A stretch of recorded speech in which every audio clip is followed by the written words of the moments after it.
So, welcome back to the channel, guys. This video is going to be strictly on the Jacksonville Jaguars. I think you let a better receiver in DJ Shark go over Christian Kirk. And DJ Shark was a legitimate number 1, number 2 receiver. Laviska Shenault, they let him go. I'm not sure what the hell they're doing here. This is confusing. They grab one receiver, they lose 2 receivers. You cut a linebacker that you made one of the highest paid linebackers. You sign another linebacker to a ridiculous contract. You get some offensive line help.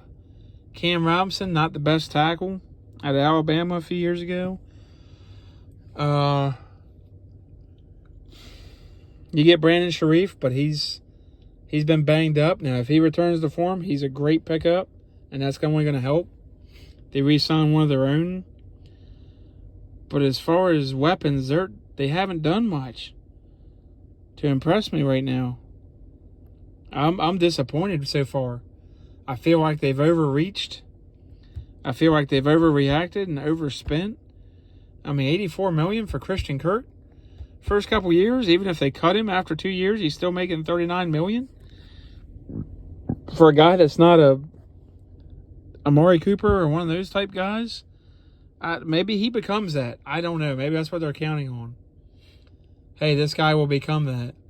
That's a lot of money to risk. That's a big gamble to take. And now you're losing more pieces than you're really gaining. And you need a lot of help. And you're overpaying $100 and something million on a handful of players that Sharif, if he returns to form, he's one of the best guards in the NFL. He's been banged up as of late. I don't know. You still haven't really solved tackle. Now, what I do, I'm interested to see how Walker Little does his second year. If he progresses enough, he can be the starting left tackle, kick Cam Robinson to guard or right tackle, and that'll help a lot.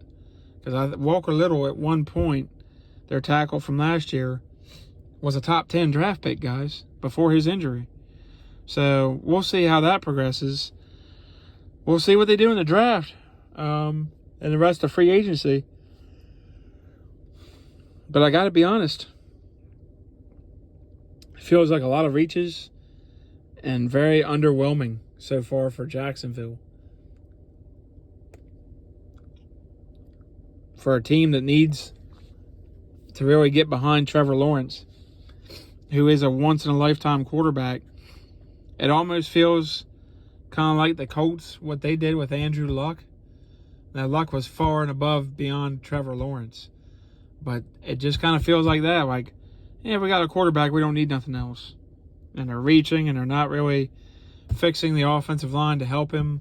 He's going to get banged up, and he's going to be retiring early. I hate to see that, but man, they're making some bad decisions, I feel like. They're overpaying, overreaching, overspending. And I really thought they were going to go all in on guards and offensive linemen more and some defensive line help maybe. Because I figured they would re-sign DJ Shark, who's a really good receiver. And has potential, more than enough potential to be number 1. He's gone. Laviska Shenault is gone. What the hell are you doing here? You signed Evan Ingram. Yeah, that's a kick the tires guy. That guy hasn't done anything. He's been in the league more than a few years. He hasn't done squat. So I'm not pinning my hopes on Evan Ingram to step up and be a C.J. Uzomah or one of those big-time tight ends, or a Kyle Rudolph or a George Kittle or one of those guys. I mean, sheesh. I don't understand it. Let me know, you guys think I'm wrong? You think these are good? I mean, it's great to spend that money and make it look good.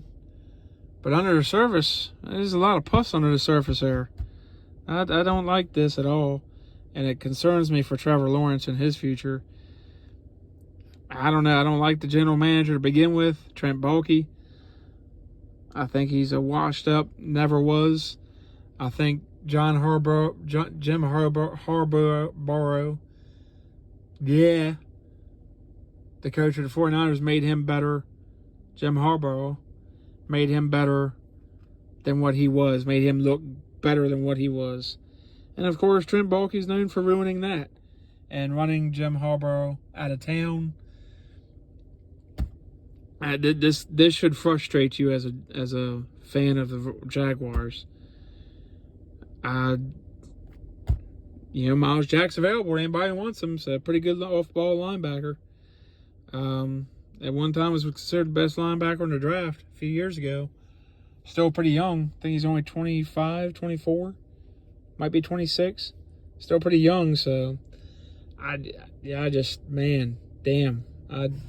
understand what they're doing here. It's kind of frustrating. We'll see with the rest of free agency coming and the draft, if they can step it up, but they got a lot of work to do, and I think they've put themselves in a bad corner, in a bad situation. And their quarterback, who's a franchise quarterback, not a doubt about it. Let me know what you guys think. Like, subscribe, comment, share, hit notifications, like and subscribe. It really helps the channel. And I'll see you guys on the next video.